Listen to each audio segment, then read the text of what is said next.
नमस्कार साथियों, हम पढ़ रहे हैं कक्षा 8 के सामाजिक विज्ञान की पुस्तक और इसमें हम पार्ट इतिहास का पढ़ रहे हैं।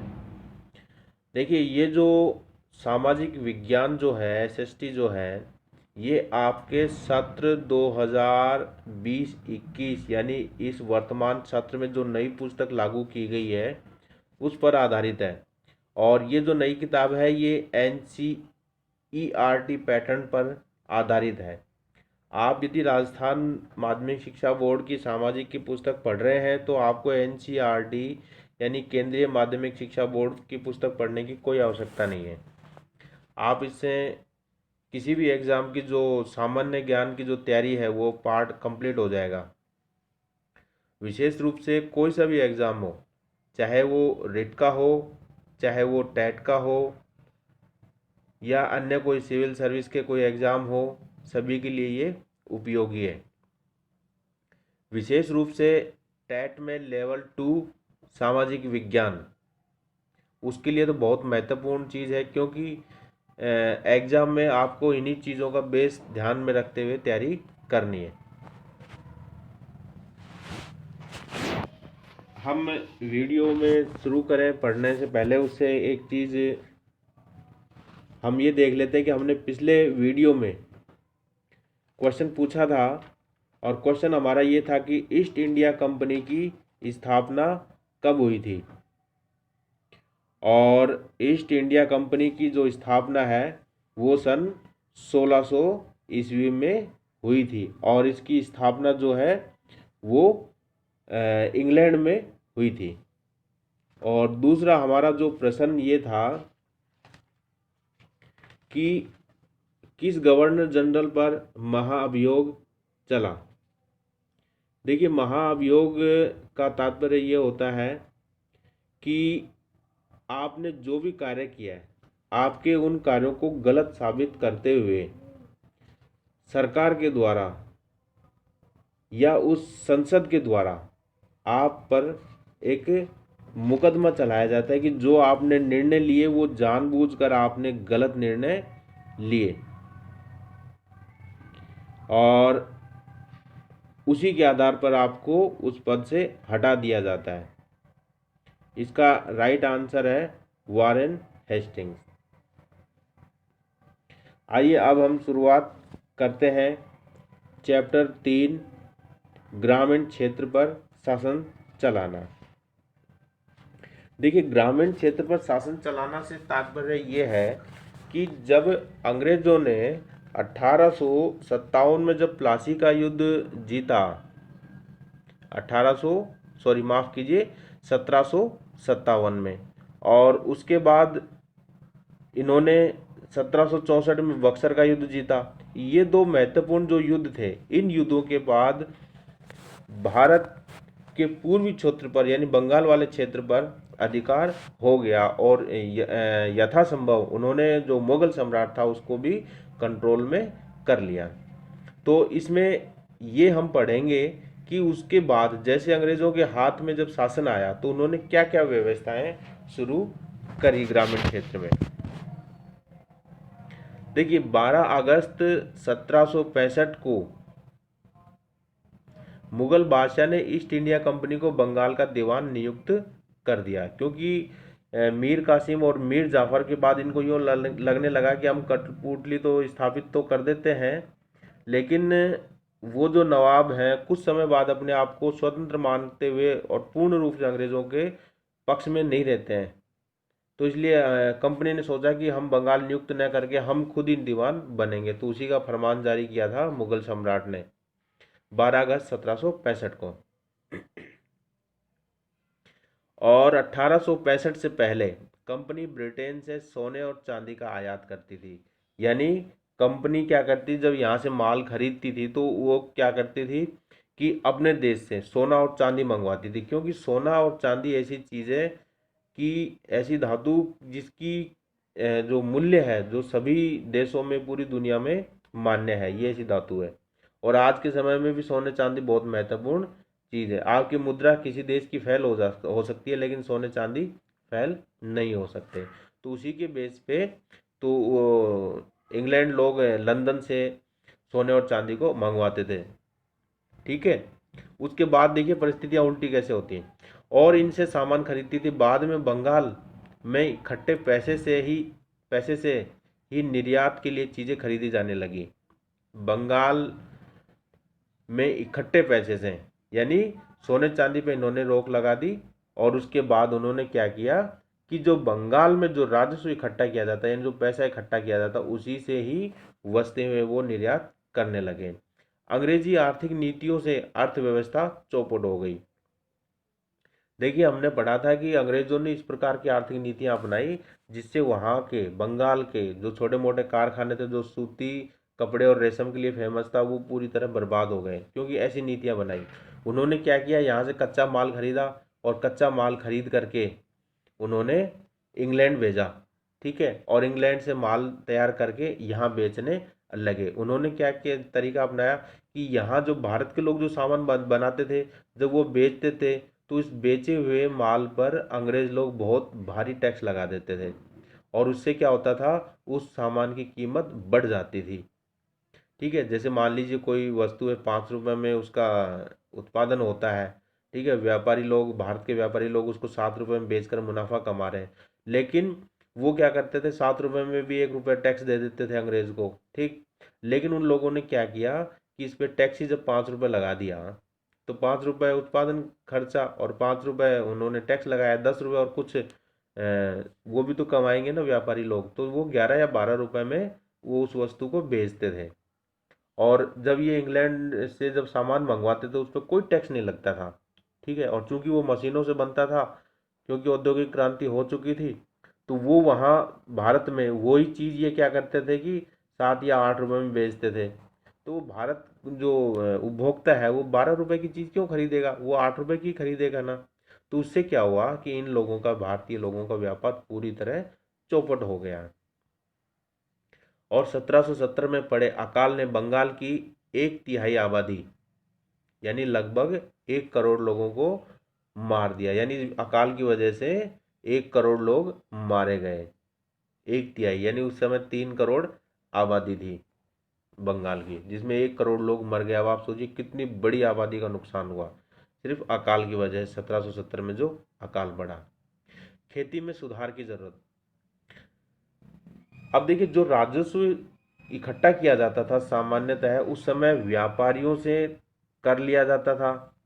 ठीक है, इसके अलावा जो खेती बाड़ी होती थी, उस खेती बाड़ी पर भी कर लिया जाता था। ये दो बड़े इनके जो कंपनी के जो खर्चे थे, इन चीज़ों से वो इकट्ठा करते थे, इन दोनों से, खेती से और व्यापार से। तो अंग्रेज़ों को लगा कि हमें खेती में सुधार करने की ज़रूरत है, तो उन्होंने खेती में क्या क्या सुधार किया, देखिए। चार्ल्स कॉर्नवालिस तत्कालीन गवर्नर जनरल के समय 1793 में स्थायी बंदोबस्त लागू किया गया। आप इस शब्द को ध्यान दीजिएगा, बहुत ही महत्वपूर्ण एक चीज़ है कि 1793 में स्थायी बंदोबस्त लागू किया गया। इसमें राजाओं और तालुकदारों को जमींदारों के रूप में मान्यता देकर लगान वसूलने व कंपनी को राजस्व चुकाने का जिम्मा सौंपा गया। यह राशि स्थायी थी, अर्थात भविष्य में लगान नहीं बढ़ेगा। देखिए, स्थायी शब्द से ही समझ लीजिए स्थायी बंदोबस्त है। ठीक है, यानी यानी जो लगान अंग्रेजों ने फिक्स कर दिया वो फिक्स था, वो भविष्य में नहीं बढ़ेगा। और ये कब लागू किया गया, 1793 में। किसने लागू किया, लॉर्ड कॉर्नवालिस ने लागू किया। तो इस स्थायी बंदोबस्त में यही सिस्टम था कि राजा और तालुकदारों को जमींदारों के रूप में मान्यता दे दी। तो जो राजा और तालुकदार थे, ये किसानों से कर वसूल करते थे। किस नीति के तहत, स्थायी बंदोबस्त के तहत। और वो कर इकट्ठा करके किसको देते थे, कंपनी को देते थे, अंग्रेजों को देते थे। तो ये व्यवस्था थी 1793 की स्थायी बंदोबस्त। एग्जाम में क्वेश्चन पूछ सकते हैं कि स्थायी बंदोबस्त व्यवस्था किसने लागू की, चार्ल्स कॉर्नवालिस ने, ये गवर्नर जनरल थे। ठीक है, कब लागू हुई, 1793 में लागू हुई। अब इसमें समस्या क्या थी, अब इसमें समस्या ये थी कि कंपनी ने पाया कि जमींदारों ने भूमि सुधार में कोई खर्चा नहीं किया। दरअसल राजस्व ही अधिक था। राजस्व चुकाने में जमींदारों ने अपनी जमीनें गंवा दी। देखिए, इन्होंने स्थायी बंदोबस्त इस उद्देश्य से भी लागू किया था कि हमने जो कर जो भी मान लीजिए 5 रुपये फिक्स किया पूरे वर्ष का, तो आपसे 5 रुपये या 5 पैसे जो भी लेना है वो ले लिया। ठीक है। और अंग्रेजों का ये था कि हम 5 रुपये लेकर के स्थायी कर लिया, हम इसको बढ़ाएंगे नहीं भविष्य में। अर्थात अब आप महंगाई बढ़ती है तो आपको इससे पैसा बढ़ाना ही पड़ेगा, लेकिन उन लोगों ने स्थायी किया। और जो पैसा बचेगा उससे क्या होगा कि खेती में सुधार किया जाएगा, लेकिन सुधार हुआ ही नहीं। क्यों? इसका कारण यही था कि ये जो राजस्व निर्धारण किया था ना स्थायी बंदोबस्त के तहत, ये इतना अधिक था कि आप बचे हुए पैसे से सुधार कर ही नहीं सकते, क्योंकि आपके पास पैसा बचेगा ही नहीं। तो इसकी सबसे बड़ी कमी थी इस व्यवस्था की। दूसरी व्यवस्था है, देखिए, महालवारी बंदोबस्त। महालवारी बंदोबस्त, इसको कई जगह महालबाड़ी भी दिख जाता है आपको लिखा हुआ, कंफ्यूज होने की आवश्यकता नहीं है। महालवारी और महालबाड़ी एक ही बात है। महालबाड़ी बंदोबस्त, इसमें क्या था? बंगाल प्रेसिडेंसी के उत्तर पश्चिमी प्रांतों, वर्तमान में उत्तर प्रदेश के लिए हॉल्ट मैकेंजी ने 1822 में यह व्यवस्था लागू की है। वर्तमान जो उत्तर प्रदेश का अधिकांश जो हिस्सा है ना, वो बंगाल प्रेसिडेंसी में आता था तत्कालीन समय में। तो उस समय बंगाल प्रेसिडेंसी में एक अधिकारी थे हॉल्ट मैकेंजी, उन्होंने 1822 में यह व्यवस्था लागू की थी, महालवारी। इसमें गांव के एक एक खेत के अनुमानित राजस्व को जोड़कर हर गांव या ग्राम समूह, तत्कालीन समय में गांव या ग्राम समूह को महाल कहते थे, उस महाल से ही इस व्यवस्था को महालवारी नाम दिया है। तो हर गांव या ग्राम समूह से वसूल होने वाले राजस्व का अनुमान लगाया जाता था। यह स्थायी नहीं था। राजस्व इकट्ठा करने व कंपनी को सौंपने का काम जमींदार की बजाय गांव के मुखिया को सौंप दिया। इसमें यही हुआ, उस स्थायी बंदोबस्त में और महालवारी में यह अंतर था कि स्थायी बंदोबस्त में तो फिक्स था कि आपका जो टैक्स फिक्स कर दिया वो फिक्स है, वो चेंज नहीं होगा आगे के सालों में भी। और महालवारी में क्या था, वो चेंज हो जाएगा। दूसरा, उसमें तालुकदार और राजाओं को जमींदार बनाया, वो कर इकट्ठा करके देते थे। ठीक है। और इसमें क्या व्यवस्था की कि जो गांव का जो मुखिया होता था, यानी हम वर्तमान दृष्टिकोण से कहें तो जो सरपंच है, यानी जो गांव का मुखिया है, वो क्या करता था कि टैक्स इकट्ठा करके सरकार की कंपनी को देता था। ठीक है। और दूसरा ये कि इसमें अनुमान लगाया जाता था प्रत्येक वर्ष फसल को देख करके, जैसे किसी कारण अकाल हो गया या बरसात नहीं हुई, फसल अच्छी नहीं हुई, तो टैक्स कम भी कर देते थे। अच्छी फसल हो गई तो टैक्स बढ़ा देते थे। तो ये अस्थायी टैक्स था, यानी उसका गांव का या ग्राम के समूह का, उनके खेतों का आकलन किया जाता था, उसके आधार पर ही राजस्व निर्धारण किया जाता था। तो अब आपको ये ध्यान होना चाहिए एग्जाम में की दृष्टि से कि महालवारी व्यवस्था किसने लागू की? हॉल्ट मैकेंजी ने की। कब? 1822 में। ठीक है। महाल का मतलब होता है गांव या गांवों का समूह। तो हमने ये दो व्यवस्थाएं पढ़ ली हैं। ग्रामीण क्षेत्र पर जो राजस्व इकट्ठा किया जाता था, एक तो स्थायी जो व्यवस्था थी, स्थायी बंदोबस्त, जो 1793 में लागू हुई थी। ठीक, लॉर्ड कॉर्नवालिस के समय। दूसरी हमने पढ़ी 1822 वाली महालवाड़ी व्यवस्था। आपको ये कब लागू हुई और इनका क्या अर्थ है? महालवाड़ी यानी गांव का समूह है। ठीक है। और इसमें क्या था, ये चीज़ें महत्वपूर्ण याद रखनी। हालांकि मैं आपको ये चीज़ें जो पढ़ा रहा हूँ, ये महत्वपूर्ण चीज़ें ही बता रहा हूँ, अनावश्यक चीज़ें मैं नहीं बता रहा हूँ। आपके एग्जाम की दृष्टि से ये बहुत महत्वपूर्ण है। दूसरी व्यवस्था है मुनरो व्यवस्था। इसे रैयतवारी नाम भी दिया गया। ठीक है। मुनरो व्यवस्था भी कह सकते हो और रैयतवाड़ी भी कह सकते हो। सामान्यतः प्रचलित जो नाम है ना, रैयतवाड़ी है। कैप्टन अलेक्जेंडर रीड ने टीपू सुल्तान से हथियाए गए क्षेत्र में इसे लागू किया गया। यानी जब 1799 में जब टीपू सुल्तान की मृत्यु हो गई, तो उन्होंने टीपू सुल्तान के काफ़ी बड़े क्षेत्र पर अधिकार कर लिया और उस अधिकार किए हुए क्षेत्र पर इन्होंने ये राजस्व की नई व्यवस्था लागू की थी। किसने? अलेक्जेंडर रीड ने। ठीक है। अब मुनरो नाम कैसे पड़ा? टॉमस मुनरो ने इसे विकसित किया था।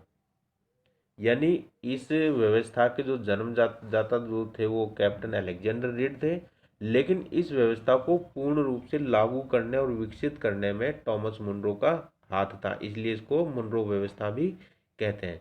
धीरे धीरे पूरे दक्षिण भारत में इसे लागू कर दिया गया। रीड और मुनरो को लगता था कि दक्षिण में परंपरागत जमींदार नहीं थे, यानी उत्तर भारत में जो जमींदार थे वो परंपरागत थे, पीढ़ियों से चलते आ रहे थे, इसलिए सीधे किसानों यानी रैयतों से ही बंदोबस्त करना चाहिए। क्योंकि उत्तर भारत में जमींदार लोग होते थे वो अंग्रेजों के आने से पहले जो जमींदार लोग जो थे वो कर इकट्ठा करते थे, कुछ अपने खर्च के लिए रखते थे और कुछ जो उस राजा जो होता था उस क्षेत्र का उस राजा को देते थे। तो ये जमींदारों की व्यवस्था थी, लेकिन दक्षिण भारत में ऐसा नहीं था। तो इसी के आधार पर कैप्टन रीड और कैप्टन मुनरो जो थे, टॉमस मुनरो, तो उन्होंने यही सिस्टम किया कि हमें सीधे रैयतों से ही टैक्स लेना है, यानी किसानों से ही लेना है, इसलिए इसको रैयतवाड़ी व्यवस्था भी कहते हैं। अब है नील की खेती। देखिए ये तो राजस्व इकट्ठा करने की जो 3 पद्धतियों के बारे में हमने पढ़ा। उस समय ऐसी व्यवस्थाएं थी कि लोग खेती बाड़ी जो करते थे वो धान की वगैरह की इनकी ज़्यादा करते थे, या उस समय जो स्थानीय फसलें थी जैसे पश्चिम राजस्थान में बाजरा है, गुजरात में बाजरा है, इधर बाजरा पैदा करते हैं, तो ऐसे ही उस समय वहाँ की प्रचलित खेतियाँ थी। तो वहाँ एक नील की खेती का ज़रूर जिक्र होता है। अब आपको याद भी होगा कि 1917 में महात्मा गांधी ने चंपारण जो आंदोलन किया था वो नील की खेती के कारण ही किया था, क्योंकि अंग्रेज लोग क्या करते थे, मजबूर करते थे लोगों को नील की खेती करने के लिए। नील क्या होता है? देखिए नील एक पौधा होता है जिसे नीला रंग प्राप्त किया जाता है, और अंग्रेज लोग इसलिए करवाते थे क्योंकि ये बहुत ही उच्च गुणवत्ता वाला चमकदार रंग होता था। इंग्लैंड यूरोप में क्या होता था कि एक ओड नामक पौधा भी उगता था, उससे भी नीला रंग प्राप्त करते थे, लेकिन ये जो ओड जो रंग प्राप्त होता था वो इतना चमकदार नहीं था, हल्का सा बैंगनी रंग भी था और बिल्कुल चमकदार रंग नहीं था। इसलिए इसका सब्स्टिट्यूट तो था नील का, लेकिन पूर्ण रूप से ज़्यादा चमकदार रंग नहीं था, इसलिए इसकी ज़्यादा कीमत नहीं बन पाई। तो नील की खेती बहुत महत्वपूर्ण हो गई उस समय में। नील का पौधा उष्ण कटिबंधीय इलाकों में ही उगता है। यूरोप में इसकी अधिक मांग थी, कीमत भी अधिक थी। यूरोपीय लोग वोड नामक पौधे से नीला रंग प्राप्त करते थे। यह हल्का व बैंगनी था, यानी हल्का रंग था, चमकदार नहीं रंग निकलता था इससे, क्योंकि ये जो नीला रंग है ना ये कपड़े वगैरह बनाने में इनमें काम में आता था। जबकि भारतीय नील चमकदार होता था। बंगाल का नील विश्व प्रसिद्ध था, तो बंगाल के क्षेत्र में जो भी नील वगैरह होता था वो काफ़ी प्रसिद्ध था। देखिए तत्कालीन समय में बंगाल जो प्रेसिडेंसी थी उसमें कौन कौन से क्षेत्र आते थे? उत्तर प्रदेश का क्षेत्र आता था, बिहार का आता था, उड़ीसा का आता था, बंगाल है ही। इसके अलावा कुछ आसाम का क्षेत्र, और जो वर्तमान में बांग्लादेश है ना ये भी इसी बंगाल क्षेत्र का ही हिस्सा था। इतने बड़ी बंगाल प्रेसिडेंसी थी। 1788 में ब्रिटेन भारत से 30% नील आयात करता था। 1788 में 30%, और 1810 में यह 95% तक पहुंच गया। यानी 1788 में तो कुल नील जो इंग्लैंड आयात करता था उसका 30% भारत से आता था, लेकिन 1810 तक, ठीक है, 1810 तक यानी लगभग 22 सालों में ही ये 95% तक पहुंच गया। यानी कुल नील का 95% भारत से ही आता था इंग्लैंड में। कंपनी के अफसरों ने नौकरी छोड़ नील का कारोबार करने लगे। देखिए जो ब्रिटिश ईस्ट इंडिया कंपनी के जो अधिकारी थे उन लोगों को लगा कि हमें नील में तो बहुत ही अधिक फायदा। उन्होंने क्या किया, कंपनी की नौकरी छोड़ दी, और उन लोगों ने क्या किया कि वहाँ नील की खेती जो जो है जमीन के पट्टे लेकर भी करने लगे। कुछ लोगों ने खरीदी, लेकिन ज़्यादातर ने क्या किया, वहाँ किराए पर ज़मीन ली और नील की खेती करवाने लगे। यानी वो व्यापार करने लग गए वो जो कंपनी के जो अफसर थे, क्योंकि यहाँ भारत आकर उन्होंने देखा कि यहाँ तो बहुत ही अच्छा पैसे हैं नील की खेती में। कंपनी किसानों से खेती करवाती थी और जो कंपनी होती थी वो किसानों से खेती भी करवाने लगी। जैसे अब हम देखते हैं ना कई बार कि भारत के लोग विदेश में पढ़ने जाते हैं और उनको लगता है कि वहाँ जो विदेश में अच्छा है कि हम यहाँ व्यापार कर लें या यहीं नौकरी कर लें। ठीक है, और वो लोग क्या करते हैं, वहाँ पढ़ने के लिए जाते हैं, फिर वहीं बिजनेस कर लेते हैं या वो वहीं नौकरी डॉक्टर वगैरह जो भी करते हैं कोर्स, वो वहीं रहकर करने लग जाते हैं। तो ऐसा ही उन किसानों, वो अंग्रेज जो अफसर थे, उनको लगा कि हमें भारत में नील की खेती कर लेनी चाहिए क्योंकि व्यापार अच्छा था इसका।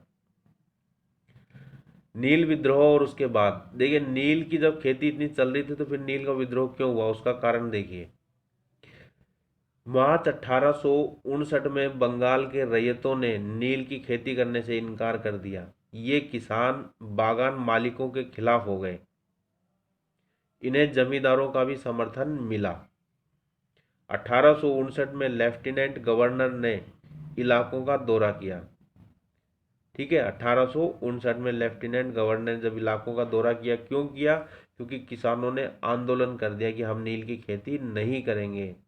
कंपनी के खिलाफ हो गए, बागान मालिकों के खिलाफ हो गए जब वो किसान।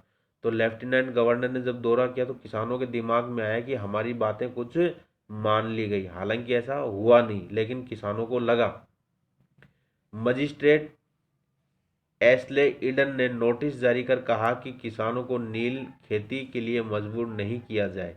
तो उस समय के जो मजिस्ट्रेट थे एस्ले ईडन, उन्होंने नोटिस जारी करके कहा कंपनी को कि आप मुझको मजबूर मत करो यहाँ के किसानों को।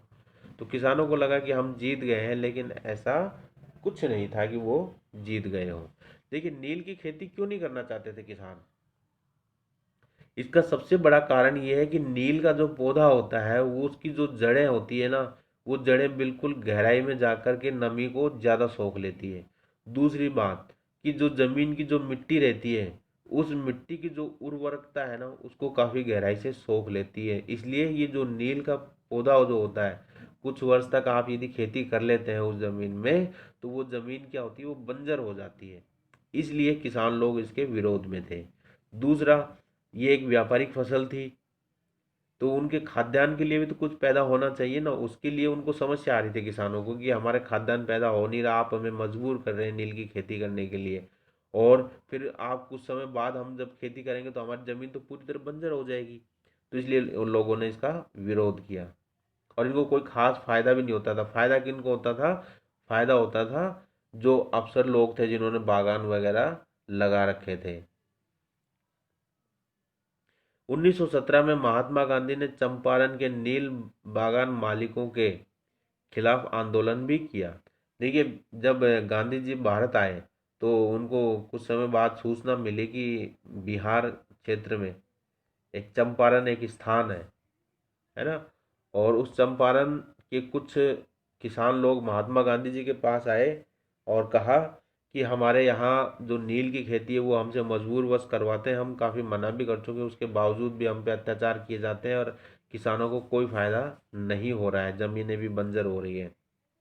तो महात्मा गांधी जी के पास आए तो महात्मा गांधी जी उनकी बात को मान गए और बिहार में चंपारण चले गए और वहाँ 1917 में उन्होंने जो आंदोलन किया, यानी गांधी जी का जो प्रथम और सफल आंदोलन है ना, यही है 1917 का चंपारण का आंदोलन।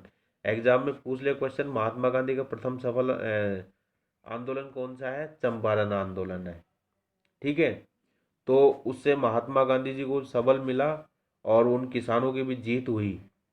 उनको पैसा भी अच्छा मिलने लगा और उनको मजबूर नहीं किया जाने लगा कि आपको नील की खेती ही करनी है। ठीक है दोस्तों, अभी इतना ही, आपके इस पार्ट में इतना ही कुछ है और कोई ख़ास चीज़ है नहीं। मैंने केवल तथ्यात्मक चीज़ें बताई हैं। आप इनका अर्थ समझ जाएंगे तो आपको पाठ का काफ़ी कुछ चीज़ें याद हो जाएंगी।